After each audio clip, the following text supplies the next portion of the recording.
Hi all, welcome back to my YouTube channel. അപ്പോൾ ദേ രാവിലെ തന്നെ എണീറ്റ് വന്നപ്പോൾ ദേ അമ്മച്ചി ചോറിന് വേണ്ടി വെള്ളം കത്തിച്ചേക്കായിരുന്നു. അപ്പോൾ ദേ കലത്തിലേക്ക് ഞങ്ങൾ ആദ്യം ആ ചൂടായ വെള്ളം കുറച്ചെടുത്ത് അരി കഴുകിയതിന് ശേഷമാണ് നോർമൽ പച്ചവെള്ളത്തിൽ വെള്ളം കഴുകുക കേട്ടോ. അപ്പോൾ അങ്ങനെ കഴുകി അമ്മച്ചി വെള്ളം അരിയൊക്കെ ഇട്ട് കഴിഞ്ഞു കേട്ടോ.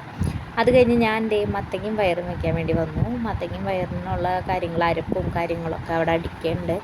അത് അരപ്പ് ഞാൻ ഇതിലേക്ക് ചേർത്ത് തേങ്ങയും ചുവന്നുള്ളിയും വെളുത്തുള്ളിയും പിന്നെ നമ്മുടെ ജീരകവും ഇത്തിരി കുരുമുളക് പൊടിയും ചേർത്ത് ഞാൻ ഇട്ട് കൊടുത്തേക്കണേ. കാച്ചലും കാര്യങ്ങളൊക്കെ കഴിഞ്ഞു. ഇനി ഇതേ പാത്രങ്ങൾ ഒതുക്കണം. ഇത് ചേച്ചി രാവിലെ ക്യാബേജ് തോരനൊക്കെ ഉണ്ടാക്കി ചേച്ചി ഞങ്ങളുടെ കമ്പനിയിലേക്ക് പോട്ടോ. അപ്പോൾ ദേ മത്തങ്ങയും പയറും റെഡി ആയിട്ടുണ്ട്, ചോറായിട്ടുണ്ട് അപ്പോഴേക്കും.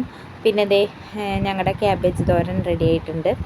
പിന്നെ തലേ ദിവസത്തെ ഇത്തിരി ഇറച്ചിയുടെ ഗ്രേവി ഉണ്ടായിരുന്നു, അത് രാവിലെ പൊട്ടിച്ച തേങ്ങയുടെ പൊങ്ങാട്ടോ. അപ്പോൾ ദേ അടുക്കളയൊക്കെ വൃത്തിയാക്കി ഇട്ടിട്ടുണ്ട്. അപ്പോൾ ദേ അടുക്കളയിലെ പരിപാടി രാവിലത്തെ കഴിഞ്ഞാൽ അതിനൊരു സമാധാനം കേട്ടോ. വൈകുന്നേരത്തെ കറികൾ ഇതിൽ തന്നെ ഉണ്ടാവും. പിന്നെ ദേ അകമൊക്കെ തുടയ്ക്കാമെന്ന് വിചാരിച്ചു. അപ്പോൾ ദേ ജസ്റ്റ് ഒന്ന് ഞാൻ തുടയ്ക്കണുണ്ട്. കുറേ ഒന്നും കാണിച്ചിട്ടില്ല, ഞാൻ ജസ്റ്റ് തുടയ്ക്കണ വീഡിയോ മാത്രം എടുത്തിട്ടുള്ളൂ കേട്ടോ. അപ്പോൾ ഇതൊക്കെ അകമൊക്കെ ഒതുക്കി തുടച്ച് കഴിഞ്ഞ് ഞാൻ ദേ മെഷീനിലിടാൻ വേണ്ടി വന്നു.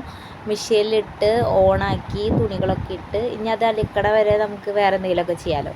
അപ്പോൾ അത് ഉണക്കി കഴിഞ്ഞ് ദേ അകത്തേക്ക് വന്നപ്പം എനിക്ക് ആത്തച്ചക്ക ഭയങ്കര ഇഷ്ടമാണ് കേട്ടോ. ഞങ്ങൾ പഴുത്ത ആത്തച്ചക്ക അതിൻ്റെ ആദ്യം ഞെട്ടി കളഞ്ഞതിന് ശേഷം വേണം മുറിക്കാനായിട്ട്. പല രീതിയിൽ മുറിക്കുന്നവരുണ്ട്, ഞങ്ങൾ ഈ രീതിയിലാട്ടോ മുറിക്കാറ്. അപ്പോൾ ദേ ആത്തച്ചക്കയൊക്കെ മുറിച്ച് നല്ല മധുരവും കാര്യങ്ങളൊക്കെ ഉണ്ടായിരുന്നു. ഞാനിത് ഇനി കഴിക്കാൻ പോട്ടെ. അത് കഴിഞ്ഞ് ദേ ഉച്ചക്കാലത്തെ തുണികളൊക്കെ കൊണ്ടിട്ടോട്ടെ. ഇതിൻ്റെ ഇടയിൽ ഞാൻ ദേ ഉച്ചക്കാലത്തെ ഫുഡ് കഴിക്കാൻ വേണ്ടിയിട്ട് വന്നിരിക്കുകയാണ്. അപ്പോൾ ഇത്രയുള്ള ഗൈസ് ഇന്നത്തെ ഹാഫ് ഡേ വ്ളോഗ്. ഇനി അടുത്തൊരു വീഡിയോ കാണുന്നതായിരിക്കും. Bye bye.